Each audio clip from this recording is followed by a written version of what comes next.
நாம் அடைய வேண்டிய இலக்கு தக்வாவாக இருப்பதனால் அந்த தக்வாவை உண்டாக்குகின்ற செயல்பாடுகளை பசித்திருந்து தாய்த்திருந்து நாம் செய்ய வேண்டும். நோன்பு நோற்பவர்கள், பாரம்பரியமாக நோன்பு நோற்பவர்கள், அப்பா நம்முடைய கிராண்ட்ஃபாதர் நோன்பு நோற்றார், பசித்திருந்தார், தாய்த்திருந்தார், நாமும் தாய்த்திருப்போம். பாரம்பரியமாக நோன்பு நோக்கிறார்கள், அதெல்லாம் நோன்பு. நோன்பு என்பது சௌவுல், அதாவது முன்னோர்கள் செய்கிறதை போல பகல் பூரா ஒன்றும் சாப்பிடாம உறங்கி உறங்கி தூங்கி தூங்கி பகல் பூரா தூங்கி நேரத்தை கழிப்பது நோன்பு அல்ல. அதே போன்று நோன்பு என்றால் விதவிதமான உணவுகளை செய்து இஃப்தார் முதல் சஹர் வரை உள்ள இரவு நேரங்களில் பல்வேறுபட்ட சுவையான உணவுகளை நேரம் மாற்றி பகலில் 3 வேளை, காலையில் பிரேக்பாஸ்ட், மத்தியான உணவு, இரவு உணவு, இந்த 3 வேளை உணவை நேரம் மாற்றி இஃப்தாராகவும் அஷாவாகவும் சுஹூராகவும் நாம் பயன்படுத்துவது, அதுவும் நோன்பல்ல. ஆக நோன்புடைய நேரத்தை மாற்றி அமைப்பது அல்ல. நோன்புடைய ஷெட்யூல், உணவுடைய அந்த ஷெட்யூலை புரோகிராமை மாற்றி அமைப்பதற்கு பெயர் நோன்பல்ல. நோன்பு என்றால் கட்டுப்பாடு, நோன்பு என்றால் நல்லொழுக்கம், நோன்பு என்றால் உண்மையாக வாழ்வது, நோன்பு என்றால் குர்ஆன் ஓதுவது. நான் பின்னால் வரேன், குர்ஆனுக்கு நோன்புக்கு என்ன தொடர்பு என்பதை பின்னால் சொல்லி வரேன். இறை தூதர் அல்லாஹ்வுடைய ரசூல் ஸல்லல்லாஹு அலைஹி வஸல்லம் சொல்றாங்க, மன் லம் யதா கௌல ஸூர் வல் அமல பிஹி ஃபலைஸ லில்லாஹி ஹாஜா ஃபி அன் யதா தஆமஹு வ ஷராபஹு. ஏன் பசித்திருக்கிறாய், ஏன் தாகித்திருக்கிறாய், உங்கள்கிட்ட பசித்து தாகித்து இருப்பதற்கு யார் சொன்னார்? பொய் சொல்லிக்கிட்டு நோம்படிக்கிற, பசிச்சிருந்து பிரயோஜனம் என்ன? ருப்ப சாயிமின், ஹதீஸ்ல புகாரில ஒரு ஹதீஸ், ருப்ப சாயிமின், எத்தனையோ நோன்பு நோற்பவர்கள் பகல் பூரா ஃபாஸ்டிங்ல இருக்கிறார். லைஸ லஹு மின் ஸியாமிஹி இல்லல் ஜூ வல் ஆதஷ், அவருக்கு கிடைப்பது என்ன, அவர் என்ன நோன்பினால் அவருக்கு என்ன விளைந்தது, நோன்பினால் அவர் எதை சம்பாதித்தார் என்றால் தாகித்திருந்தார், பசித்திருந்தார், அவ்வளவுதான். வக்கஃபா. பசி தாகம், பசித்து தாகித்து பகல் வேலையை கழித்தார், அவர் நோன்பாளி அல்ல. ருப்ப சாயிமின், எத்தனையோ நோன்பாளிகள் நோன்பு இருக்கிறார்கள். லைஸ லஹு மின் ஸியாமிஹி, அதனால் அவருடைய நோன்பினாருக்கு கிடைத்தது ஆதஷும் ஜூ, பசியும் தாகம், வேற ஒண்ணுமே இல்ல. சொர்க்கமும் இல்ல,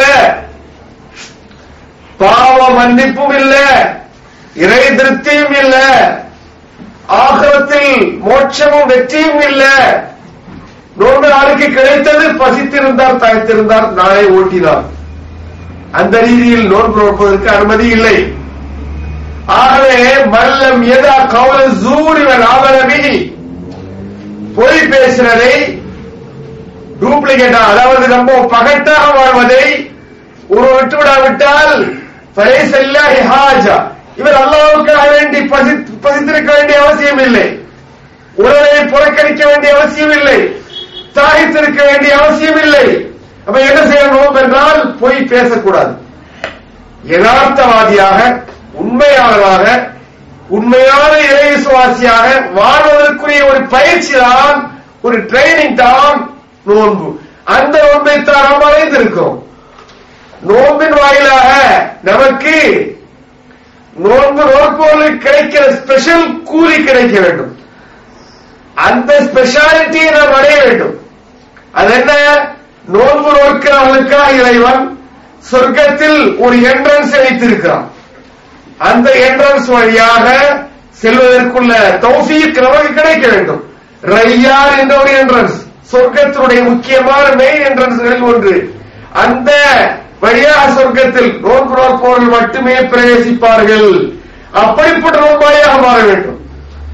நோன்பு நோற்பவர்களுக்கு ஆகிரத்தில் இறைவனுடைய சந்திப்பு கிடைக்க வேண்டும். இறைவன் லிஸ்ஸாயிமி ஃபர்ஹத்தானி, ஃபர்ஹத்துன் இன்த ஃபித்ரிஹி வ ஃபர்ஹத்துன் இன்த லிகாஇ ரப்பிஹி. நோன்பு நோற்பவருக்கு 2 விதமான சந்தோஷம் இருக்கிறது. 2 கட்டத்தில் அவர் சந்தோஷப்படுகிறார்.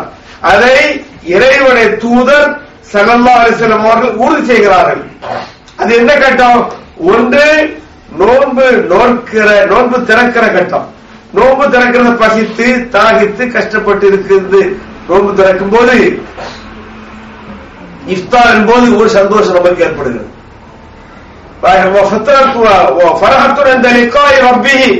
ஆகிரத்தில் அல்லாஹ்வுடைய திருக்காட்சி, அல்லாஹ்வுடைய சந்திப்பு, அல்லாஹ்வை சந்திக்கிற பாக்கியம் நோன்பு அறிக்கை கிடைக்கும் என்பதை இந்த ஹதீஸ் உறுதி செய்கிறது. நோன்பு நோக்கிறவருக்கு ஆகிரத்தில் மாபெரிய பாக்கியமாக கிடைப்பது அல்லாஹ்வை கண்டு களிப்பது, அல்லாஹ்வை பார்ப்பது. ஆகிரத்தில் ஒரு மூமினுக்கு கிடைக்கிற பராபலன்களில் நன்மைகளில் உயர்ந்தது அல்லாஹ்வுடைய பார்வை, ருயத்துல்லாஹ். துனியாவில் அல்லாஹ்வை யாராலும் பார்க்க முடியாது, நபிமார்களாலும் பார்க்க முடியாது. இறை தூதர் ஸல்லல்லாஹு அலைஹி வஸல்லம் அவர்கள் கூட அல்லாஹ்வை பார்க்கவில்லை, மேராஜின் போதும் பார்க்கவில்லை, நேருக்கு நேர் பார்க்கவே இல்லை. வேற அவர்கள் ஒரு திரைக்கு பின்னால் இருந்து பார்த்து உரையாடி விட்டு வந்தார்கள் தான் யதார்த்தம். அதான் சஹீஹான ஹதீஸ். ஆகவே துனியாவில் லா துத்ரிகுல் அப்சார், இந்த கண்ணால் இறைவனை பார்க்க முடியாது. இறைவன் ஏகன், தரித்தவன், இணை துணை இல்லாதவன், மக்கள் மனைவி இல்லாதவன், ஒப்புமை இல்லாதவன், உறக்கம் ஆசை இல்லாதவன், மனித குலங்களுக்கு அப்பாற்பட்டவன் தான் இறைவன். அந்த இறைவனை மனிதனால் துனியாவில் பார்க்க முடியாது. அதுதான் குர்ஆன் சொல்லுகிறது, லா துத்ரிகுல் அப்சார் வஹு யுத்ரிகுல் அப்சார். பஸர்களால், இந்த பார்வையால் அல்லாஹ்வை அடைய முடியாது, அல்லாஹ் அனைவர்களையும் பார்க்கிறான். ஆக துனியாவிலே எவ்வளவு பெரிய ஆளாக இருந்தாலும், நபியாக இருந்தால் கூட அல்லாஹ்வை பார்க்கிற பாக்கியம் யாருக்குமே இல்லை. ஆனால் ஆகிரத்தில், மரணத்திற்கு பிறகு உள்ள அந்த லைஃபில், மறுமை வாழ்க்கையில் மூமின்கள் அல்லாஹ்வை பார்ப்பார்கள். இன்னக்கும் சதரவுன ரப்பக்கும் யௌமல் கியாமத்தி கமா தரவுனல் பத்ர கமா தரவுனல் கமர லைலத்துல் பத்ர். ஃபுல் மூன் 14th இரவு, ஃபுல் மூனின் இரவு எப்படி நீங்க சந்திரனை இந்த கண்ணால் பார்ப்பீர்களோ, பார்த்து கழிப்பீர்களோ, இதே போல அல்லாஹ்வை பார்ப்பீர்கள் என்று நபிகள் நாயகம் ஸல்லல்லாஹு அலைஹி வஸல்லம் சொல்லியிருக்கிறார்கள். அல்லாஹ்வுடைய அந்த ருயத், அல்லாஹ்வுடைய திருக்காட்சி, இதுதான் ஒரு மூமினுக்கு கிடைக்கிற வெற்றியில், ஆகிரத்து வெற்றியில் உயர்ந்தது. அல்லாஹ்வை பார்ப்பது, அது நோன்பு நோற்போருக்கு உறுதி செய்யப்படுகிறது. நோன்பு நோக்கிற நமக்கு, நோன்பாளிகளாக இருப்பவர்களுக்கு ஆகிரத்தில் அல்லாஹ்வை கண்டு சந்தோஷப்படுகிற ஒரு கூலி நோன்பு நோற்போருக்கு கிடைக்கும் என்பதை இந்த வசனங்கள், ஹதீஸ்கள் நமக்கு உறுதி செய்கின்றன. ஆகவே அப்படிப்பட்ட நோன்பாளியாக மாற வேண்டும். அல்லாஹ்வை பார்க்கிற கூலி நமக்கு கிடைக்க வேண்டும். ரையான் என்ற சொர்க்கத்துடைய தலைவாயிலில் சொர்க்கத்திற்கு செல்லுகிற பாக்கியத்தை நாம் அடைய வேண்டும். அப்படிப்பட்ட நோன்பாளியாக மாறுவதற்கு பசித்திருந்தால் மட்டும் போதாது, தாகித்திருந்தால் போதாது. நம்முடைய ரமலானில் நம்முடைய செயல்பாடுகள் முற்றிலும் வேறுபட வேண்டும். நம்முடைய செயல்பாடுகள் புனிதமாக வேண்டும். நம்முடைய செயல்பாடுகள் முற்றிலும் திருந்தியதாக அமைய வேண்டும். ரமலானுடைய பகலிலும் சரி, இரவிலும் சரி, நோன்பு நோக்கிற கட்டத்தில் முற்றிலும் அல்லாஹ் என்ன சொன்னான், ரசூல் என்ன சொன்னார்கள் என்பதை அறிந்து வாழ்வதற்கு நாம் ரமலானை பயன்படுத்திக் கொள்ள வேண்டும். ரமலான் பயிற்சி களம். 11 மாதங்கள் செயல்படுவதற்கு, 11 மாதங்கள் திரிந்து வாழ்வதற்கு, 11 மாதங்கள் முஸ்லிமாக மூமினாக வாழ்வதற்கு ஒரு பயிற்சியை, ஒரு ட்ரைனிங்கை இந்த ரமலான் நமக்கு தர வேண்டும். அதுக்குத்தான் ரமலானை நாம் அடைந்திருக்கிறோம். பசித்திருந்து தாகித்திருந்து நீடான பேச்சுக்களை பேசி நேரத்தை வீணடித்து இந்த ரமலானை கழிப்பதற்கு அல்ல, ரமலானை பயனுள்ள வழியில் ஆகிரத்தில் சொர்க்கத்தில் அல்லாஹ்வை பார்க்கிற மாதிரியான கூலிகளை கிடைக்க ரமலான் ஆக வேண்டும். இதற்கு வழி என்ன? இதற்கு வழி ரமலானில் நம்முடைய நேரத்தை பசித்திருந்து தாகித்திருந்து கழிப்பதோடு, வாய்மையோடு, தூய்மையோடு அல்லாஹ்விடத்தில் பாவ மன்னிப்பு கோரி குர்ஆனோட தொடர்பை வலுப்படுத்த வேண்டும்.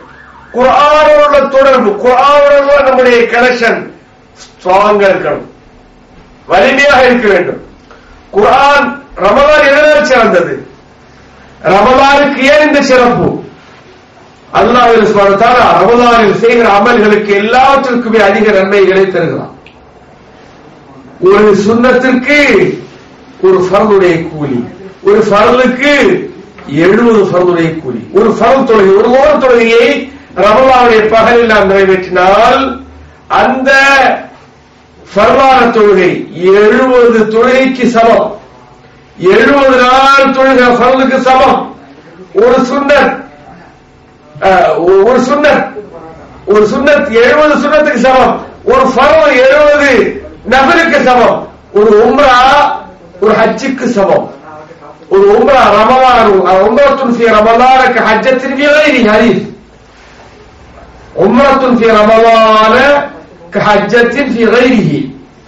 ஒரு ரமலானில் நிறைவேற்றப்படுகிற உம்ரா மற்ற காலங்களில் உள்ள ஹஜ்ஜுக்கு சமம் என்று இறை தூதர் ஸல்லல்லாஹு அலைஹி வஸல்லம் சொல்லி இருக்கிறார்கள். ஆகவே உலகம் பூரா இருந்த முஸ்லிம்கள் ரமலானில் உம்ராவுக்கு செல்கிறார்கள். ஹஜ்ஜுடைய கூலியை கிடைக்கும், ஹஜ்ஜுடைய சவாபு அஜ்ர் நமக்கு கிடைக்குங்கிற நம்பிக்கையோடு செல்கிறார்கள். அது ரமலானுக்கு உள்ள ஸ்பெஷாலிட்டி, ரமலானுடைய சிறப்பு கூறு.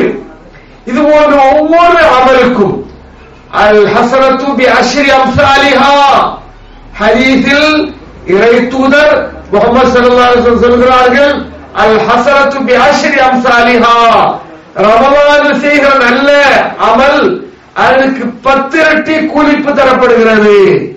நான் 1 பவுண்ட் தர்மம் செய்கிறேன், ஒரு பள்ளிவாசலுக்காக, ஒரு ஏழைக்காக, ஒரு இஸ்லாமிக் சென்டருக்காக, ஒரு தாவாவிற்காக 100 பவுண்ட் தர்மம் செய்தால் 1000 பவுண்ட் தர்மம் செய்ததற்கு சமம்.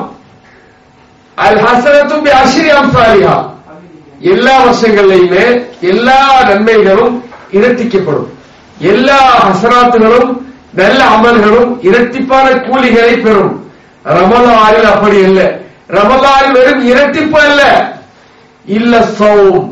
ரமலானில் கணக்கில்லாமல் எத்தனை என்று அளவிட முடியாத அளவிற்குள்ள பராமரங்களை இறைவன் நோன்பு நோற்பவருக்கு கொடுக்கிறார் என்று ஹதீஸில் வருகிறது. ஆகவே சகோதர சகோதரிகளே, ரமலானில் இறைவன் நம்மை உற்சாகப்படுத்துகிறார். அதிகமான அமல் செய்யுங்க, அதிகமான தர்மம் செய்யுங்க, அதிகமான விக்ர் செய்யுங்க, அதிகமான திலாவத் பண்ணுங்க. உங்களுக்கு எல்லா மாதங்களில் கிடைப்பதை விட பன்மடங்கு இலா 70 தரஜா 70 மடங்கு தரஜாக்கள் நன்மைகள் இரட்டிக்கப்படுகிறது என்று ஹதீஸில் இறை தூதர் ஸல்லல்லாஹு அலைஹி வஸல்லம் சொல்லியிருக்கிறார்கள். அன்புக்குரிய சகோதர சகோதரிகளே, இந்த முதல் நாள் நம்முடைய இந்த குர்ஆனிக் ஸ்டடீஸ் உடைய முதல் நாள் இன்று. இந்த நாளில் முதல் நோன்பு நோற்றிருக்கிறோம். நோன்பை பற்றி சொல்லுவதா மிக பொருத்தமா இருக்கு என்பதற்காக இந்த நோன்புடைய சப்ஜெக்டுக்கு வந்திருக்கிறேன்.